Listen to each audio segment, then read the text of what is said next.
Right. Hi, everyone. Welcome to this virtual village hall session. I'm Henrietta, and I will be talking to you all about the new National Hedgehog Monitoring Programme and a bit about hedgehogs in general too. So what I'll do is I'll put up the presentation and I'll take you through my slides all about the hedgehog programme.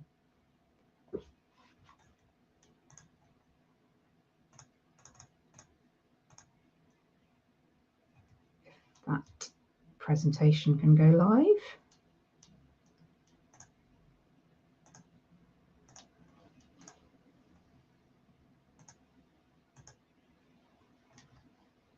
There we go. Great. Thank you. Sorry about the delay there. So, as I say, I'm Henrietta and I work for the People's Trust for Endangered Species and the British Hedgehog Preservation Society. And my main role is to coordinate this new pilot survey, which is the National Hedgehog Monitoring Programme. So first of all, I'm just going to give you a bit of background about hedgehogs. So the hedgehogs we have in the UK are actually one of 17 species that we have across the world. It's about 17. There's a bit of debate over exactly how many, but it's 17-ish. And then there are also other species that we've had in the past in the fossil record as well. But in the UK, we just get the one species, which is the West European hedgehog. They're our only spiny mammal, and they actually have about 6,000, 7,000 spines, which are made of keratin, which is the same stuff that your hair and nails are made of. And they're actually not related to porcupines, which is another sort of spiny creature. They've just both evolved to have these spines as a protective mechanism. They can't see very well. They rely on their smell and their hearing. So if you have ever come across a hedgehog, you may well have heard them before you've seen them, because they do snuffle, and they're quite loud when they do that snuffling. And they are nocturnal, so you should only see them at night. If you see them during the daytime, it tends to mean that they're not very well. So they are nocturnal creatures. They are omnivorous, excuse me. So they eat mainly invertebrates, insects, beetles, worms, that sort of thing. But they are actually omnivores, so they will eat things like carrion, eggs, things like that. But it's mainly that invertebrate diet. So I'm just going to take you now through what they do sort of during a year. So we're actually just sort of coming to the end of winter into spring. So during winter they'll be hibernating. So they'll find somewhere nice and warm to curl up and sit out the winter, which is probably quite a good idea. And then in the springtime, they're starting to come out now. We have had a couple of reports of hedgehog sightings, so they'll be starting to come out. And then, of course, in the springtime is when they mate, which is also quite a noisy affair. And then in the summer is hoglet season. So hedgehogs tend to be solitary animals. You don't tend to see them in groups. So if you do, that'll be hoglets, or it'll be the breeding season, looking for mates and that sort of thing. And then finally, in the autumn, they'll start to think about hibernation again. So you might see them gathering material for their hibernacular, their hibernation nests. So sadly, hedgehogs, they are in decline. There are quite a few things that are threats to hedgehogs. So I'm just going to take you through a few of those. One of sort of the main threats is agricultural intensification. So over the past few decades, really the past century, we've been going through a period of agricultural intensification. So making food production more efficient. We've been taking out hedgerows. We've gone from small, lots of small fields into much larger monoculture fields. And that means we're taking out hedgerows. Since the Second World War, I think we've lost about half of our hedges. So that's a key habitat for hedgehogs, as the name suggests. They like hedges. So it's loss of hedges. It's also things like pesticides. Anything that affects an animal's food source will have knock-on effects for that animal as well. So pesticides, which are causing if they cause any decline in food, then that causes can have a knock-on effect on hedgehogs. Related to that is habitat loss to the agricultural intensification. I mentioned the hedges, so yes, losing habitat for hedgehogs is quite a big threat. And linked to that is habitat fragmentation as well, because you might have lovely pockets of habitat which are great for hedgehogs, but actually if they're isolated, so the populations, the groups of hedgehogs are in small patches, then that can be an issue, because it means that, you know, if anything hits those hedgehogs, like disease or some sort of event, it means that they have nowhere to go. Populations need to be connected up. And that's where things like putting in hedgehog highways in gardens, which I'll talk about later, that's really important, because you can connect up your gardens and connect up key pockets of habitat, which is really important. Another threat is roadkill. So it used to be the case that actually we saw lots of flattened hedgehogs, and actually sort of weirdly that was sort of a good thing, because it meant there were lots of hedgehogs, and actually you see far fewer squished hedgehogs these days. But we're not entirely sure what the impact of roadkill is on hedgehog populations, but yeah, it's obviously could be a factor. A brief word about predation. So badgers are a predator of hedgehogs, but they are a natural predator. They have evolved for thousands of years together, and that is a natural predator-prey relationship there. They do, you know, they have evolved quite happily where there's, you know, where they're both sort of, they actually eat similar things. So where they've been kind of squeezed into pockets due to lack of food availability or lack of habitat availability, you might find that, yeah, they come into conflict then. But we also find that hedgehogs are, you know, they are declining in areas where there aren't any badgers. So, you know, badgers aren't the only story there. There's obviously other things going on. The final thing are garden hazards. So things like strimming and mowing accidents. Again, things like pesticides, slug pellets, that sort of thing. The other thing is things like bonfires. You know, a bonfire is a lovely, warm, you know, log pile, perfectly set up for hedgehogs. So they'll be foraging at night and they'll find this lovely, warm pile and go into it. So if you are making a bonfire, we suggest making it on the day that you're having the bonfire, and please do check it as well, because not only for hedgehogs but things like toads and stuff, they do love a bonfire pile. So do check those. So those are our sort of main threats. And all that means that hedgehogs, they have undergone a long decline for the past few decades. They've been in decline.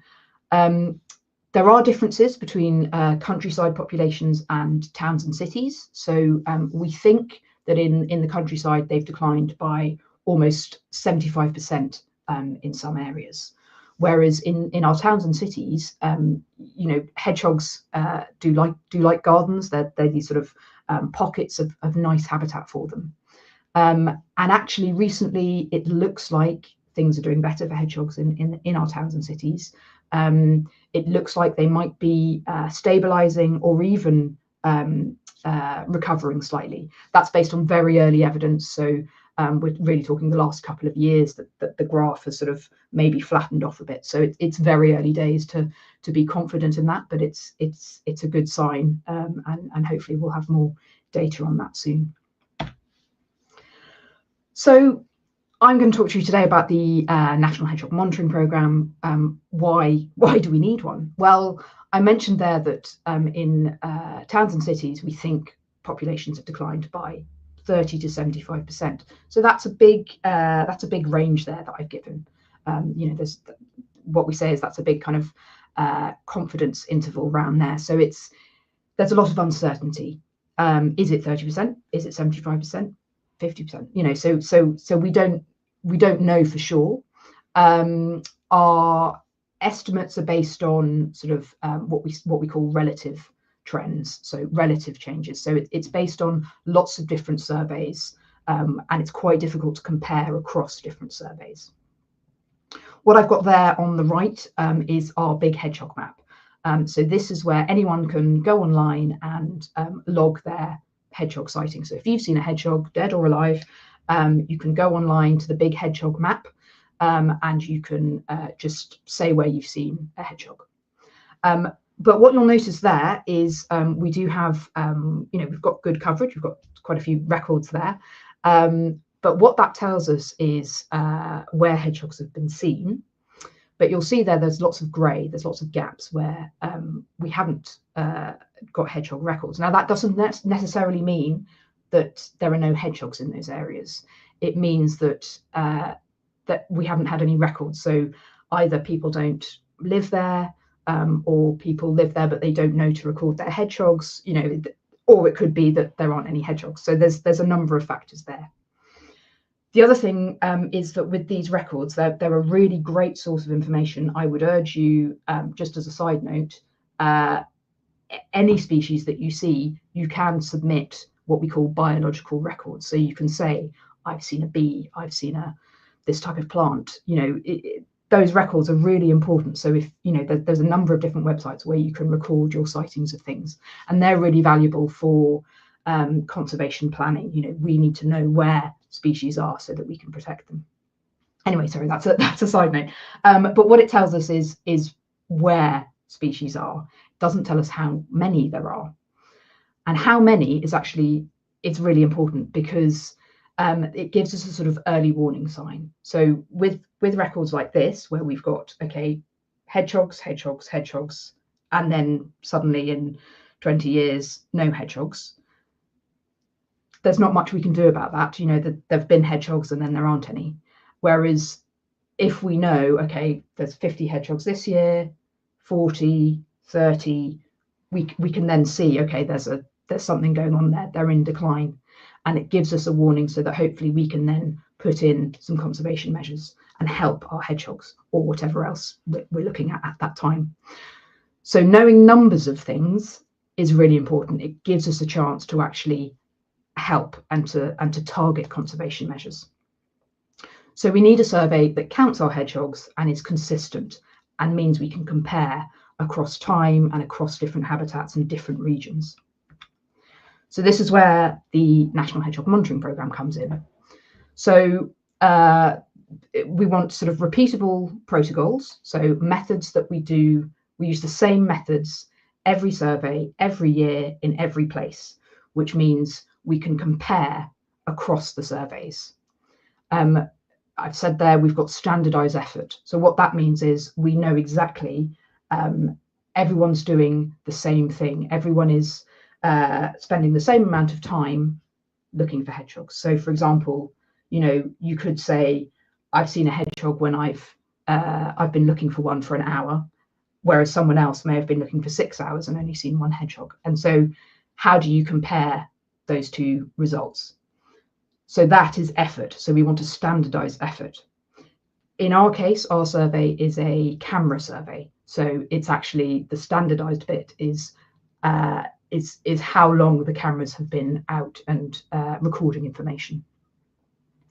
So those things, the standardized effort and the repeatable protocols, means we can compare our results across time and across space and get our population trends.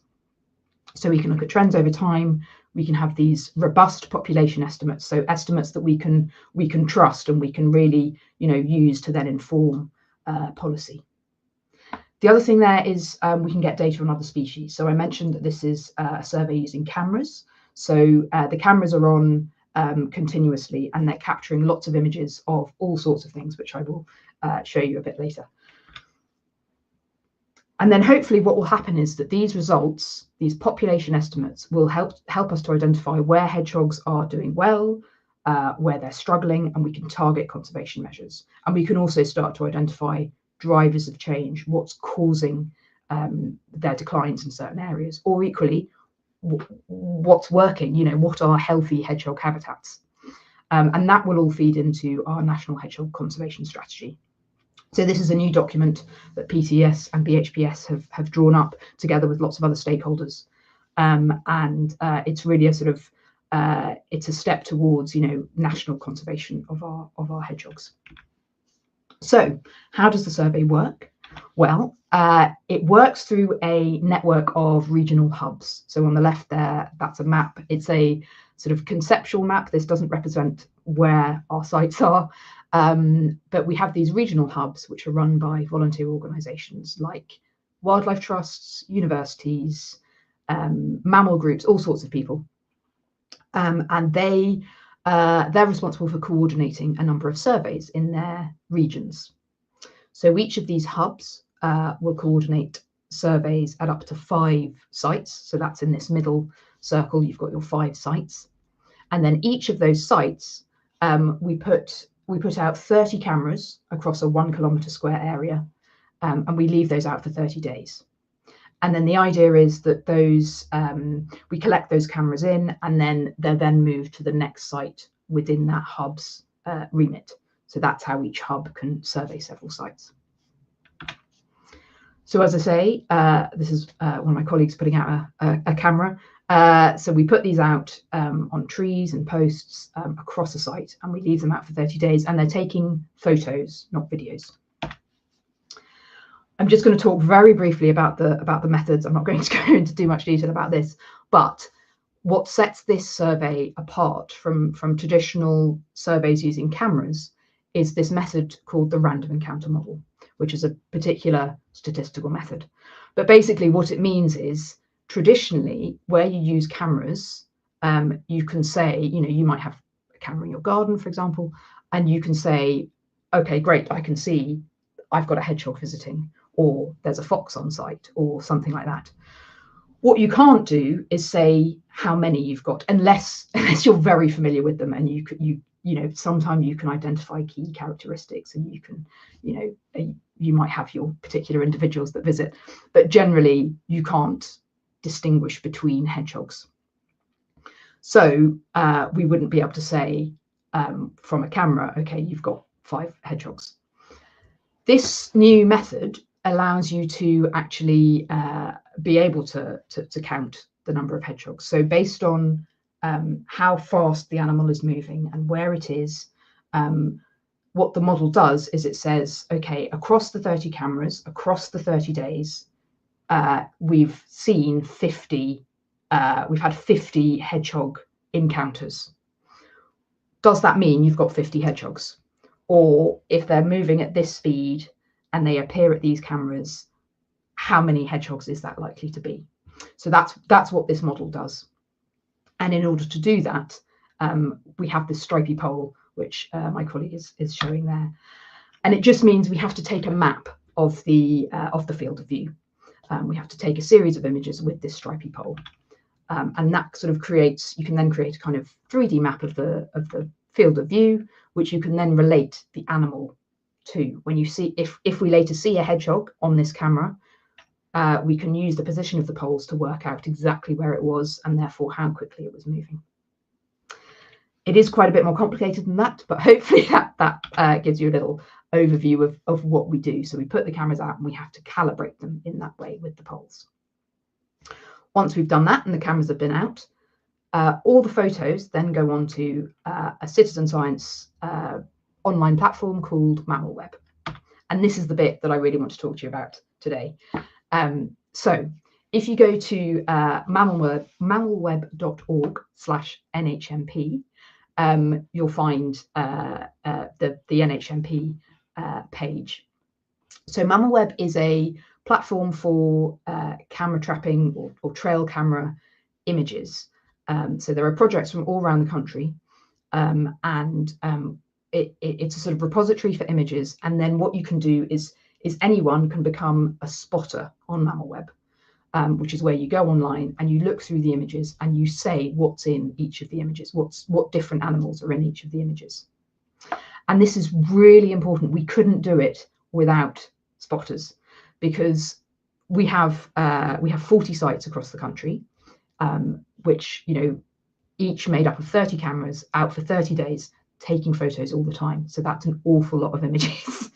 If it were up to us, the NHMP staff, to look through all those images, it would take months, I mean, possibly even, you know, years to go through those images and see, okay, these are the ones that we're interested in. These are the images that have hedgehogs in them.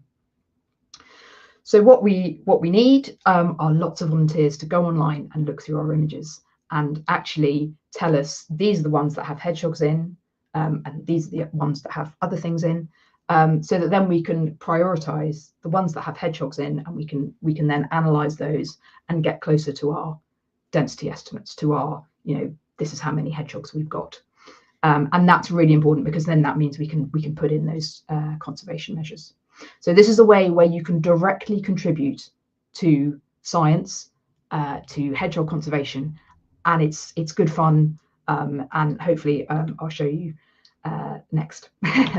So this is the NHMP page on Mammal Web, and what you can do is if you click on classify this project, that will then present you with images from the cameras. You do have to sign in or create an account. All that is a username and a password, just so that they can then attribute, they can then make sure that your sort of the sequences that you look through are attributed to you, so that there's a leaderboard and there's, you know, all sorts of things. So that's all it means.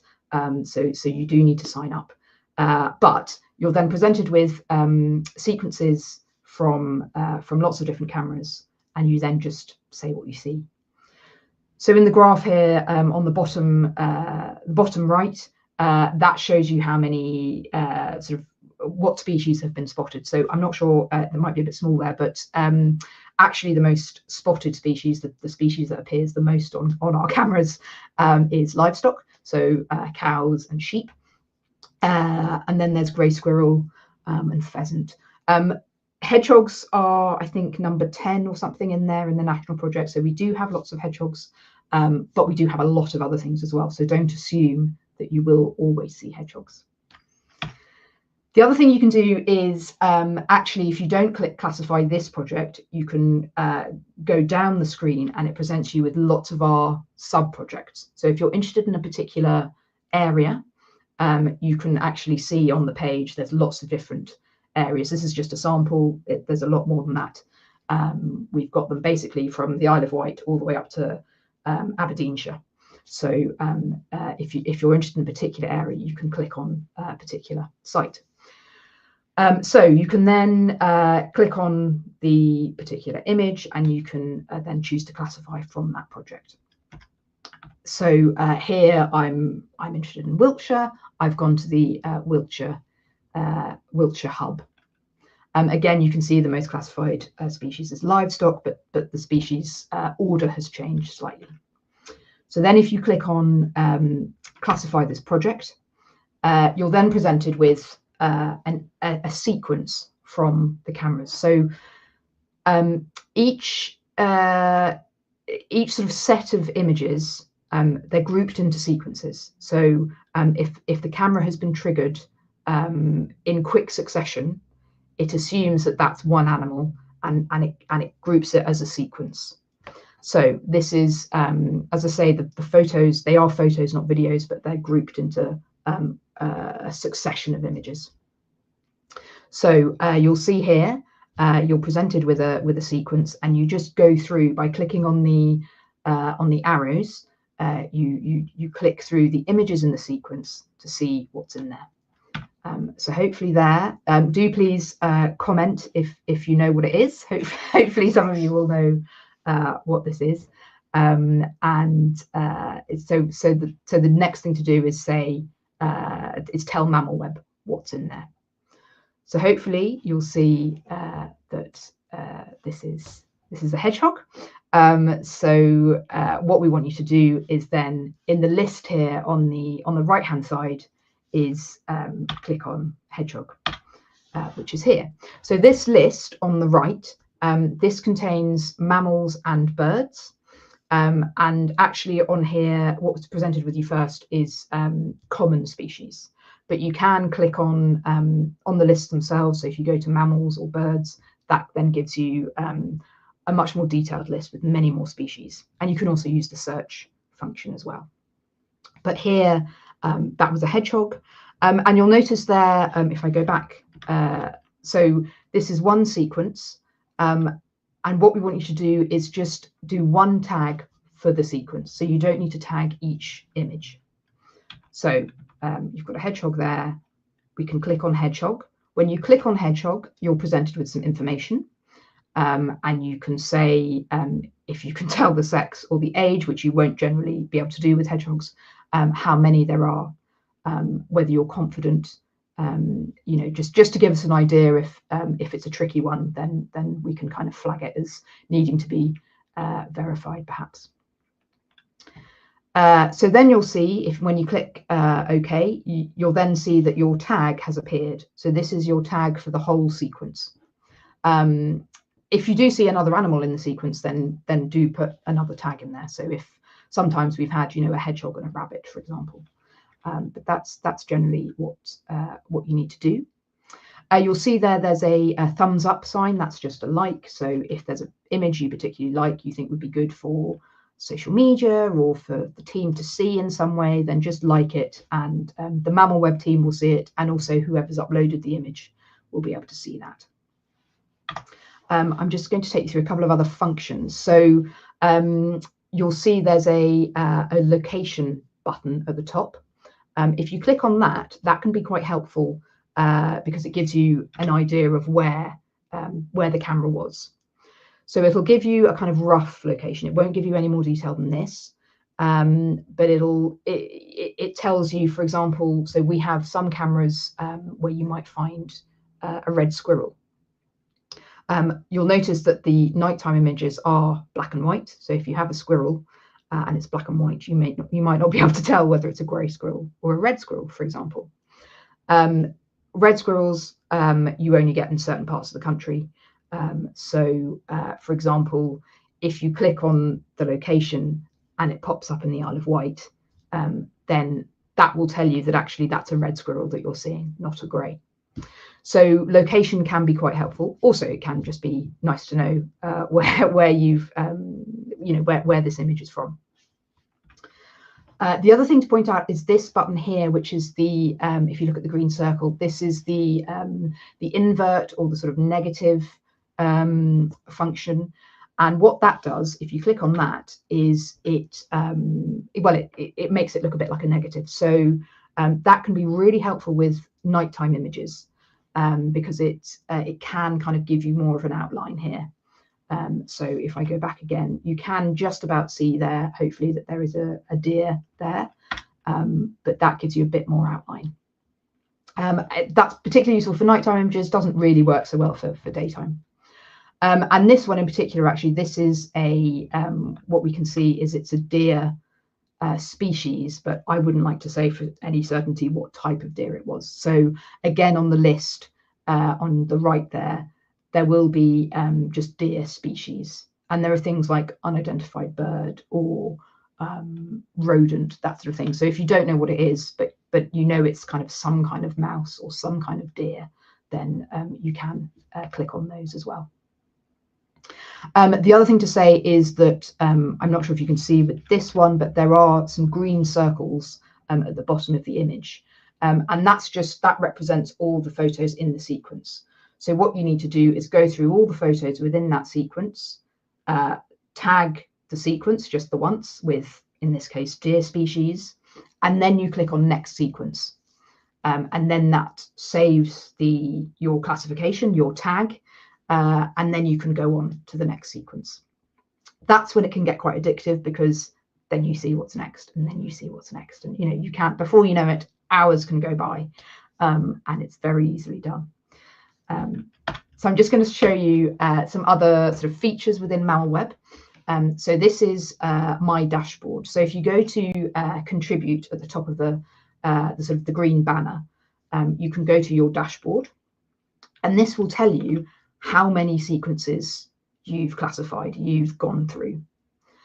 It'll tell you how many you've done, your all-time spotter position, but also your spotter position that month and the month before. So, you know, you might find that, so for example, this is me, I'm 120th But if I decide actually this month I want to make a real push and really go for it, then you can do, and you can try and work your way up the leaderboard for that month. So it sort of resets again. So again, it can be quite addictive. It can be quite competitive if you've got friends that are taking part as well, or colleagues or anything. You know, you can compare positions, and it's quite it can be quite competitive. You'll also see there on the right, I've got quizzes. So there are some quizzes where they show you camera trap images, trail camera images, and you can go through and identify what they are. And that's just a way of, you know, improving your ID skills and learning. There are various other resources on MammalWeb through the learning pages as well. So in terms of what we've got so far, so we have monitored 40 sites last year. We're going for another 40 this year. Well, it's the same 40, but yeah, because we need that repeat monitoring to see how things have changed year on year. 38 sites have uploaded. So when I say a site, I mean a site consisting of 30 cameras. So 38 sites are on MammalWeb. That equates to 1.75 million sequences, which actually is nearly 9 million single photos. So that's where it's, you know, it's a phenomenal amount of footage that we've got. And what I should say is that when the images are uploaded, when they go onto MammalWeb, they actually go through two different machine learning or artificial intelligence tools. And what those do is they should screen out any images of humans, and also a lot of the images of kind of just where the cameras have just been triggered by vegetation waving in the wind and things like that. So hopefully what remains are the images of animals. So as I say, we have two screening tools to remove the humans. You may find occasionally that there is, you know, a person in the distance or a foot or something, you know, right up close. You know, the AI isn't infallible, but it should be. You know, we do have these two tools that should provide a good level of confidence that there won't be any humans on show. So of the 1.75 million sequences, about 85% of them have been classified or spotted. So we have nearly 3,000 people have gone online and become spotters or looked through the images. So that's a huge amount. That's really, you know, fantastic. But that means we do have some sequences that haven't been classified at all. But it also, what we're looking for is for each sequence to be classified multiple times, because that helps us sort of have confidence in the identifications. So if we can see, okay, 5 people have looked at that sequence and all 5 have said it's a hedgehog, then we can say, okay, that's likely a hedgehog. If, you know, there's some disagreement, then we can look in a bit more detail. You know, and actually hedgehogs, we do find that obviously they're at night, you know, that there are some difficulties sometimes. One thing to look out for in particular, the back of rabbits, they can look like hedgehogs sometimes. And there are other things that may look like hedgehogs. So don't assume that it's a hedgehog. You know, that there will be images with no hedgehogs or with rabbits or with lots of other things. So that's just something to look out for. But yeah, so we would like the sequences to be looked at by lots of different people, because that gives us confidence in the accuracy of the identifications. So I'm just going to take you through a few of the things that we've seen so far. So again, do shout if you, or do put in the comments if you know what that is. I'm hoping that we know what that is. So this is, of course, a hedgehog. Another one here. So just a note about the we have the timestamps at the bottom of the images, the strips at the bottom of the images. Sometimes those can be wrong. So generally, our surveys take place between April and October. We have had surveys in 2023 and 2024, and we will have some this year as well. We do find sometimes that the date just resets. So if you see some where it says 2020, that's incorrect because we weren't running then. So there are sometimes some errors. You'll see at the bottom there's, in this particular case, we've got NHMP 228, and that's just the number of the camera. Again, you might find some that say camera 1. That's just where the name has reset. The temperature, generally, I wouldn't pay any attention to that. It tends to be quite a lot higher than what we think was actually the case. So there we've got a hedgehog. This one I particularly like. So this was in, I think this was in Wiltshire. So you've got a couple of hedgehogs here. I did mention that hedgehogs are generally solitary, and you'll see, you know, they've come in here now. So you know, they're going in for a bit of a fight here. So, and one ends up completely on his back. So you know, this is just a really nice sequence that, you know, someone just came across and classified, and they actually wrote in the notes section fight, and so we could see when we came to look at it, I could pick this out as a highlight, which was really nice. And I think again it was liked, so you can click the thumbs up, and that comes to our attention. So so that was a nice kind of interaction. So we're getting all this information not only about hedgehogs for sort of population estimates, to count how many there are, but we're also getting some really nice photos of behaviours and interactions. We do have other animals on the cameras. As I say, they're on day and night. So this one here, this is it's either a rabbit or a hare. Does anyone want to venture any guesses? Otherwise, I will go for it. So this is actually a hare, and you can tell this. It's got really big ears for a start, and you can't quite see in this, but it does actually have black tips to the ears. So this is a hare. It's generally bigger than a rabbit, kind of more upright. When you see them side on, they've got kind of more upright legs, and actually in the daytime they've got very distinctive kind of amber eyes as well. So this is a hare, but we do find hares and rabbits can be quite difficult to tell apart. We've also got quite a few birds on camera. This one is an owl. We have had actually all 5 species of owl caught on our cameras, which, considering the cameras are positioned low down for hedgehogs, quite pleased with the fact that we've got so many owls. So this one is a tawny owl, and it looks like it's looking at something, whether it's just pounced on a mouse or something. But yeah, so this is a tawny owl. This one here is another type of owl. This is a barn owl. And then we've also had little owl, short-eared owl, and long-eared owl, which is great. We've had lots of other birds of prey as well. Yeah, it's just been a really nice thing to see all these images come through. And all of these have been spotted by people, just people on Mammal Web. So you never know what you might see. Here we've got a family of otters. So this is really nice. This was at a site where they knew they had they'd had sightings of otters. This was actually in South Wales. They'd had sightings of otters, but by seeing that actually they had 3 otters here, and actually later on there were 4, and that indicated that they were, this was a family.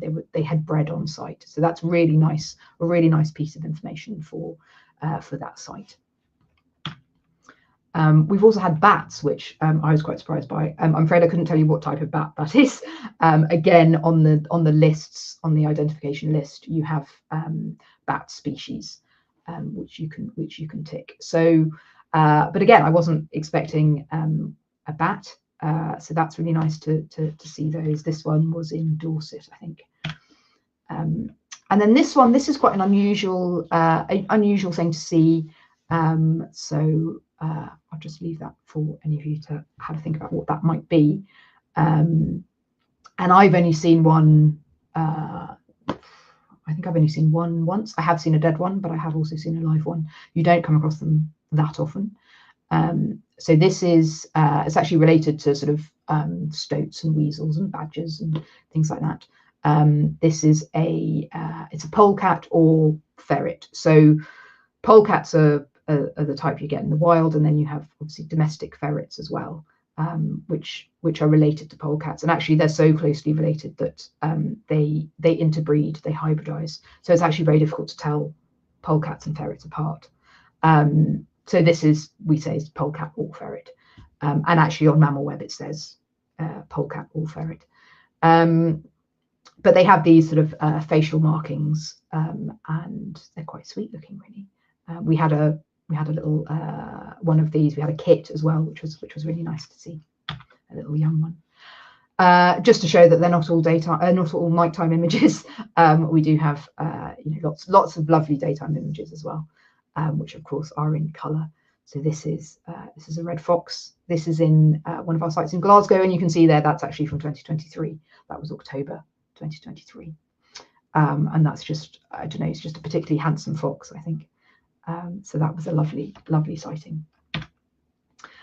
So I'm just going to do as a few more of these, which I just wanted to show you, a few more photos, which I'll just run through quickly.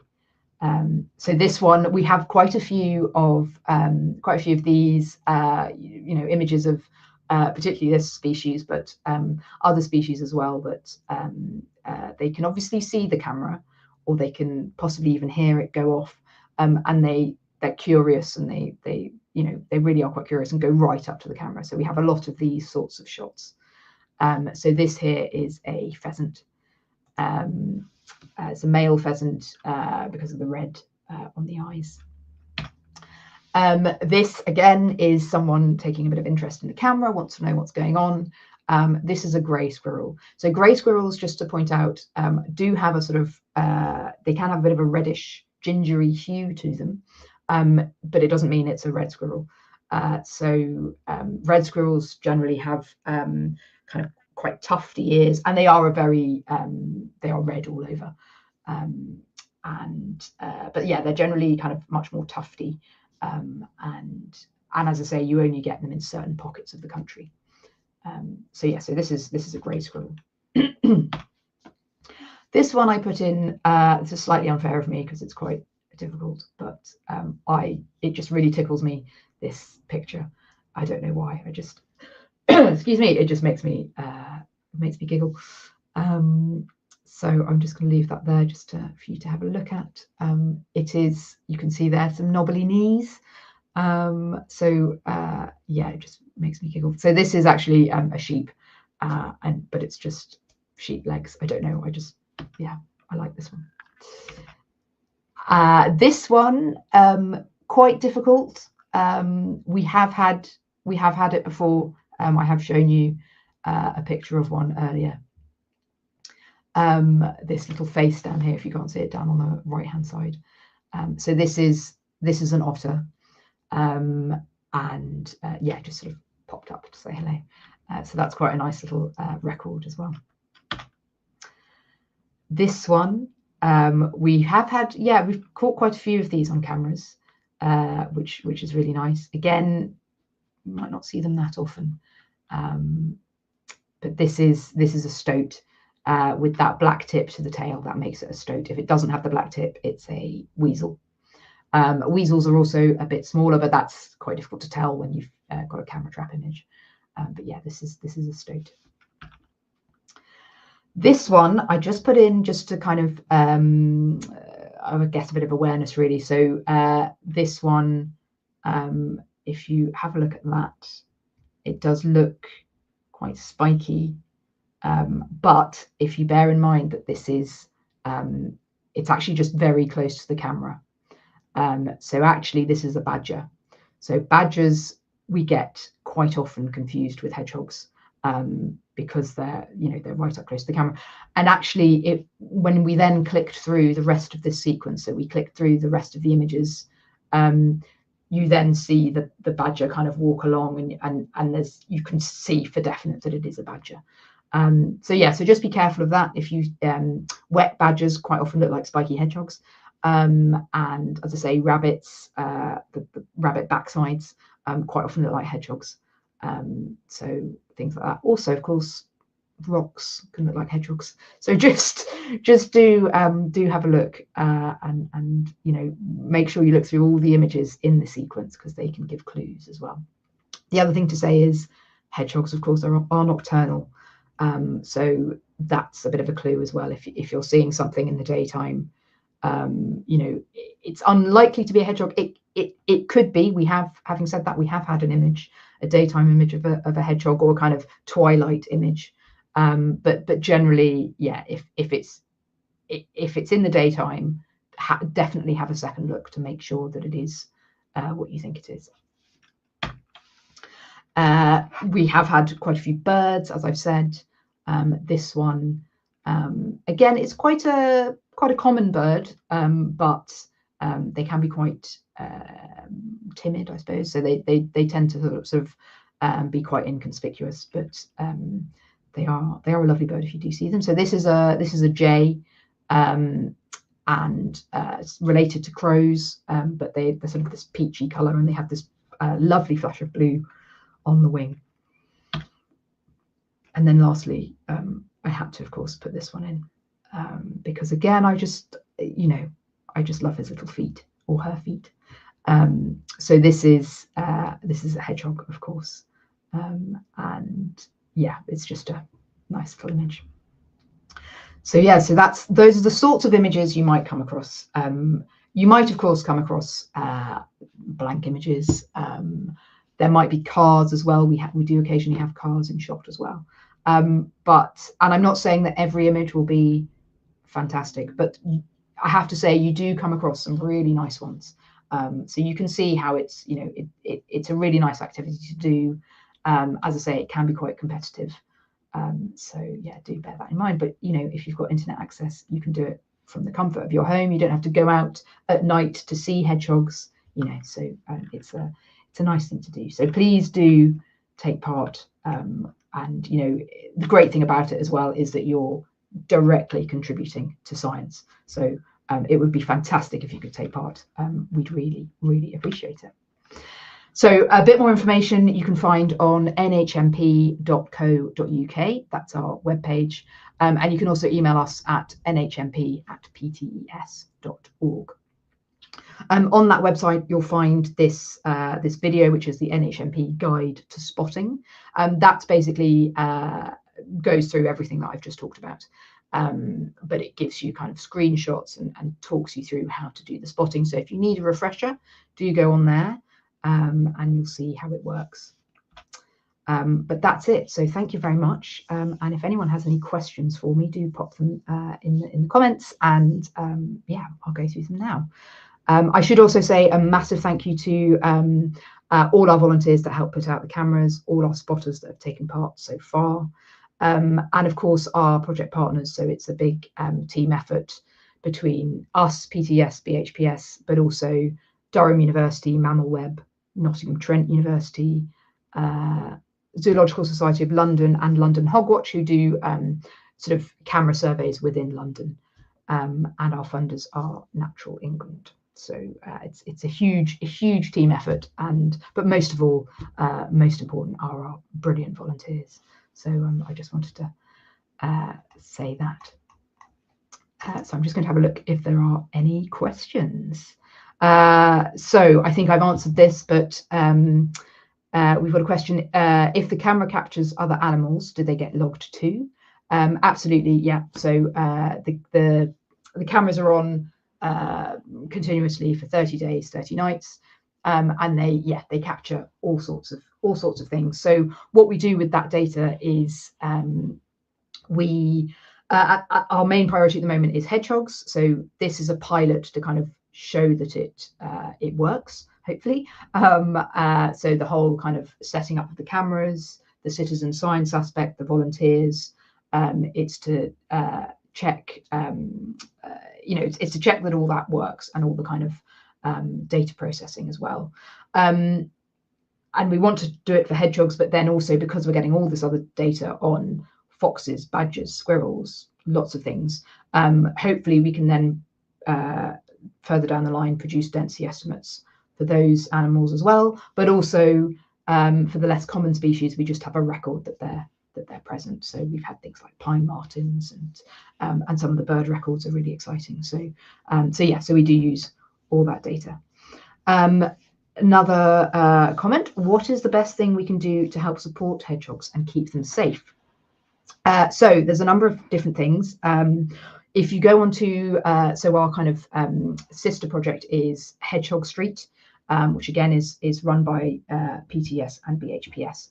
And Hedgehog Street is a fantastic resource. You can sign up to become a hedgehog champion, and you can find on there lots of information about how to help hedgehogs, whether that's through raising awareness or creating hedgehog homes. You can, a great thing to do is provide some water for hedgehogs, and some. The best thing, so you've heard probably in the past about providing food for hedgehogs. One of the best things is providing natural food. So if you do have a garden, if you have a wild, if you can keep an area wilder that has areas of log piles or nesting material, but also has anything really that benefits sort of species in the wild. So wildflowers and natural food resources. So anything that boosts invertebrates, anything that brings invertebrates into your garden will also help hedgehogs. So that's key. One of the key things as well I mentioned is connectivity. So if you can connect up your pockets of habitat, so your gardens, if you can create little holes within your fences, or even instead of fencing, having hedges that are permeable to hedgehogs, that hedgehogs can move through, that's really important. So you can have hedgehog highways, which are a great thing. For more sort of advice, I would urge you to go onto Hedgehog Street, which is a fantastic website, and you can sign up for newsletters and things. There's also other things you can do if you don't have a garden. You can raise awareness. You can lobby for hedgehog protection and that sort of thing. So there are lots of things you can do to help hedgehogs. Do we have any other comments or questions at all? Please do keep them coming in, otherwise we can wrap it up. I think looks like that's it. So I'm going to leave it there, I think. Thank you so much for coming along and for listening to me talk about hedgehogs. I do hope that you take part in spotting. Please go to mammalweb.org/NHMP. It's a really, it's a really good, interesting project. The pilot itself is brand new. It's a test. It's a really innovative research project that you can take part in, that you can help from your sofa. So yeah, I really do hope you enjoy it, and please do email me at nhmp@ptes.org. Thank you very much. I'll leave it there.